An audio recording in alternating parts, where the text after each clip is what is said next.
Attendance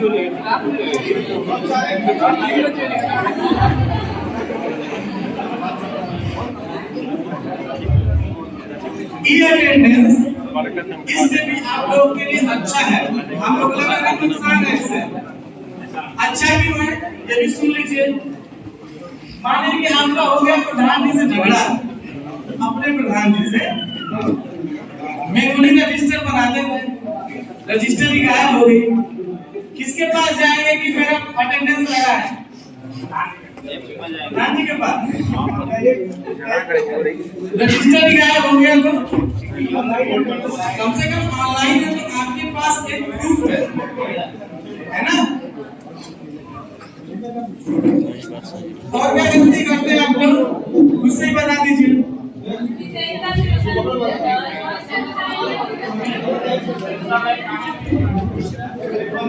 आप लोग को एक चीज नहीं पता है, जैसे आप ई अटेंडेंस लगाते हैं, मोबाइल पॉकेट में रखते हैं, उसके बाद जहां जहां घूमते हैं ना, सारा लोकेशन रिकॉर्ड होता है। जहां जहां घूमे, रात में कहाँ थे, पूरे दिन कहाँ थे, सारा लोकेशन रिकॉर्ड होता है। अब मेरी बातें सुन लीजिए। ठीक है भाई। कुछ पंचायत साहब ऐसे हैं जो कहें कि गांव में घूम रहे थे, अब कुछ ऐसे होगा बोले कि जीपीएस बंद कर दिए तो आप लोग के मन में क्वेश्चन उठ गया होगा, कितने लोग हैं जीपीएस बंद करने वाले? सारे पे होगा। अब ऐप पर डेटा यूज कर रहा है, आप एक्सेस दिया है तो यूज करेगा ही। अब एक अगर आप जीपीएस बंद कर दिए, गैर पंचायत भवन पे अटेंडेंस लगाए, जीपीएस कर दिए और अटेंडेंस लगाने के बाद और चले आए बलिया घूमने, कोई भी ऐप खोलेंगे तो यूपीआई ही करना पड़ेगा, तो हमेशा दिमाग में ये नहीं रहेगा ये अटेंडेंस के लिए जीपीएस बंद करना है। कुछ खा लिए, ट्रांजैक्शन करना है, जैसे आप यूपीआई करेंगे या इंस्टा ओपन करेंगे, व्हाट्सएप ओपन करेंगे तो सीधे लोकेशन एक्सेस मांगेगा और आप बिना सोचे समझे ओके कर देंगे, तो सीधे अपने गांव से कहाँ आ गए? बलिया। हवा में उड़ के आ गए। ये सारी चीजें क्या है? रिकॉर्ड हो रही है। अब 5 पंचायत साहब एक ही साथ घूम रहे हैं, 5 लोगों का लोकेशन क्या होगा? ये कई जगह दिखा रहा होगा।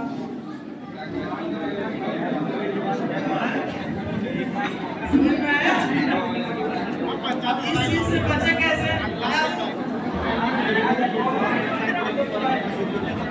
2 मोबाइल नहीं, उसी मोबाइल में बता दूंगा कैसे इससे बच सकते हैं।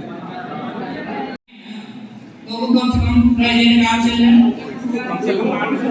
यहाँ इस कैंपस में 500 लोग बैठे हैं सर, और 500 लोगों में अगर रेशियो निकाल के देखा जाए तो लगभग 450 लोगों के पास उपलब्ध होगा।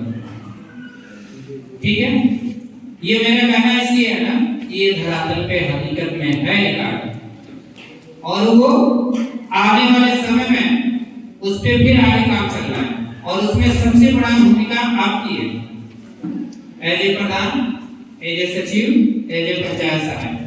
एक ही जगह एक ही चूल्हे पे खाना बन रहा है, एक ही जगह बैठ के लोग खा रहे हैं, लेकिन आप लोगों की कृपा की वजह से वो लाभ अलग अलग ले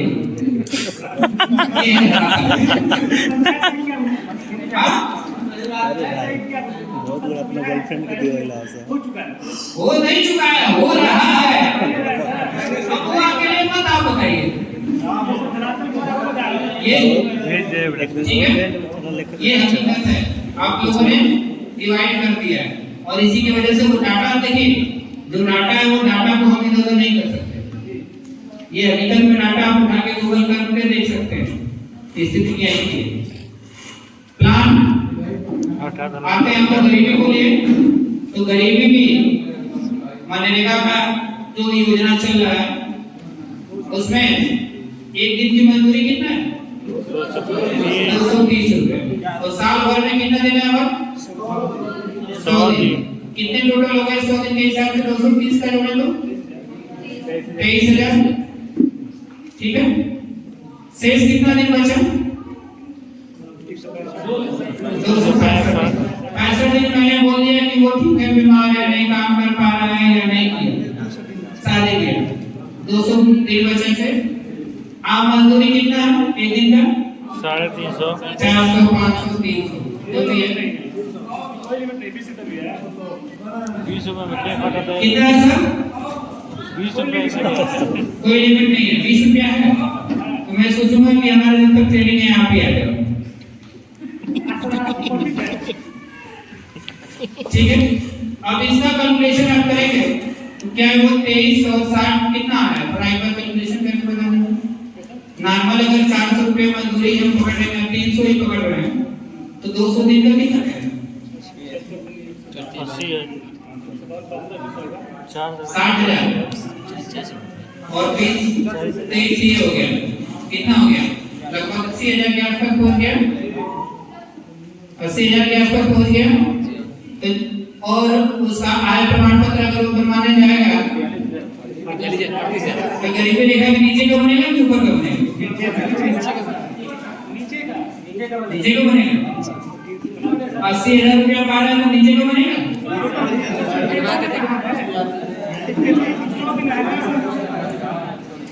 ये मैंने क्या बोला कि आप चिल्लाते रहेंगे वो गरीब अमीर बन गया।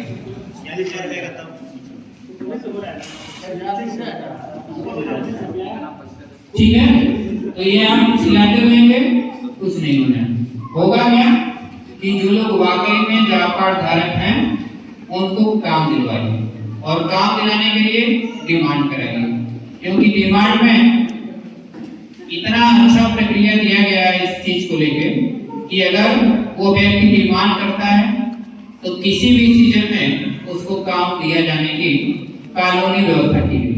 अगर काम 15 दिन के अंदर उसको नहीं मिलता है तो बेरोजगारी भत्ता मिलेगा। यहाँ तक कि पंचायत में 29 विभागों के काम मनरेगा में ऐड किए गए। वो आप अलग सेशन लेंगे तो बताएंगे। 29 विभागों के काम और उसमें स्पष्ट बता दें कि जो व्यक्ति अगर फेल भी है अगर वो उसमें भी काम करता है तो उसमें भी मनरेगा के तहत उसको मनरेगा की मजदूरी दिया जाने का प्रावधान है। इतना बड़ा तो जानकारी देने का काम आप करेंगे ना, तो मैं तो यही बता रहा हूँ ना क्योंकि मेरा काम उतना ही है। मेरा काम यही है कि आप अपने पंचायत में जाइए, सचिव साहब बैठे हैं, इनसे पूछिए कि 29 विभाग और मनरेगा में कैसे उसको ऐड करें। क्या आप अपने घर से यहाँ से चल के आए हैं, ये कल्पना करके आए हैं कि हम रास्ते में चलेंगे तो एक्सीडेंट हो जाएगा और चले जाएंगे। कुछ नहीं, ठीक है, नहीं बताते हैं। मैंने फिर बोला कि गूगल कर सकते हैं, आप गूगल भी करके सारी जानकारी उसमें ले सकते हैं। ये हो गया फर्स्ट। सेकंड कौन सा था? स्वस्थ गांव। तो स्वस्थ गांव के लिए कैसे प्लान करेंगे हम? अपने गांव को स्वस्थ रखने का कैसे प्लान में डालेंगे? और मैंने बोला कि प्लान 3 स्तर पे करना है। प्रथम है काश वाला करते रहिए, मैंने बिना पैसे वाला नहीं, पैसे वाला वो होता है कास्ट। सेकेंड है लो कास्ट, कम पैसे वाला, और थर्ड है विदाउट कास्ट। तो विदाउट कास्ट का तो कोई काम नहीं है, कम पैसे वाला कोई काम नहीं है। जो पैसा आया हम उसी का काम बनाएंगे, उसी का प्लान बनाएंगे। तो ऐसे कौन से काम थोड़ा सा सोच के बताइए कि अपने गांव को स्वस्थ रखने के लिए क्या प्लान करें। पहले पैसे वाला ही जोड़ लीजिए।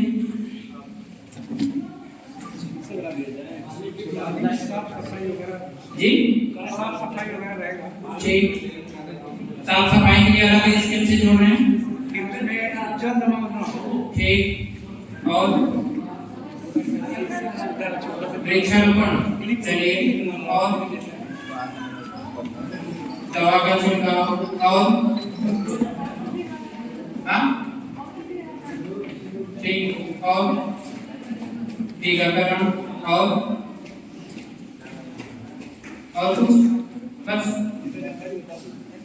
आंगनबाड़ी सेंटर है हर गांव में। कभी उस आंगनबाड़ी सेंटर पे जाके देखा आपने कितने बच्चे रजिस्टर्ड हैं? जी कितने बच्चे? 30 बस।